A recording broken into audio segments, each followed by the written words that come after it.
সংবাদ প্রবাহ বার্তা সদা সত্যতা ও নিরপেক্ষতার সাথে চলে।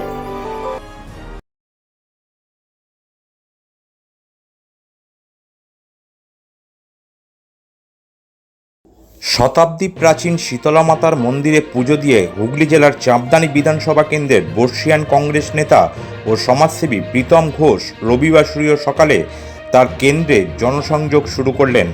প্রায় শতাধিক কংগ্রেস কর্মী দলীয় পতাকা হাতে নিয়ে এই জনসংযোগ কর্মসূচিতে পা মেলান। সাধারণ জনগণের মধ্যে উৎসাহ ও উদ্দীপনা ছিল চোখে পড়ার মতো। মূলত প্রবীণ ব্যক্তিরা প্রার্থীকে আশীর্বাদও করেন। এই জনসংযোগ যাত্রা নিয়ে সাংবাদিকদের মুখোমুখি হয়ে প্রীতম ঘোষ বলেন, এই কেন্দ্রে চতুর্মুখী লড়াই হচ্ছে, কোনো প্রতিপক্ষকেই হালকা করে নেওয়া উচিত নয়। আর এই এলাকায় যিনি বিধায়ক ছিলেন তিনি মানুষের জন্য উন্নয়নমুখী কাজ করেছেন, এটা সেই অর্থে বলা যায় না। তিনি আরও বলেন, এই বিধানসভা ভোটে বর্তমান সরকার যে পরিবর্তন হচ্ছে সে ব্যাপারে তিনি ভীষণভাবে আশাবাদী।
সবসময় কঠিন, কোনো প্রতিপক্ষকেই আন্ডার এস্টিমেট করা ঠিক নয়।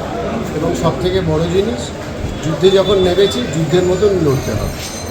কাজ হয়েছে তাকে ফিরিস্তি দিতে বলুন, আমার চোখে অ্যাসাচ সেরকম কোনো দেখুন বেউপের কী কাজ হয়েছে আমি সেটা তো কিছু কলটল যদি বসে থাকে আলাদা, কিন্তু অ্যাসাচ কোনো ডেভেলপমেন্ট তো আমার সেরকম চোখে পড়ে। আমি তো ভগবান নই, তাতে ভগবানের কাছে তো এসেছি, তাই তো তাহলে সংখ্যা বলে দিতে পারতাম। কেউ কি সংখ্যা বলতে পারে? কেউ তো গতবারে বলেছিল আপনি বার 200 পার, তো তারা তো 70-এ আটকে গেল। তো অনেকে অনেক কিছু বলতে পারে, সেটা একমাত্র ওপরওয়ালাই জানেন। এবং মানুষ ঠিক করবেন কাকে সামনে আছে। মানুষ হচ্ছেন গণদেবতা, তার রায়টাই শেষ।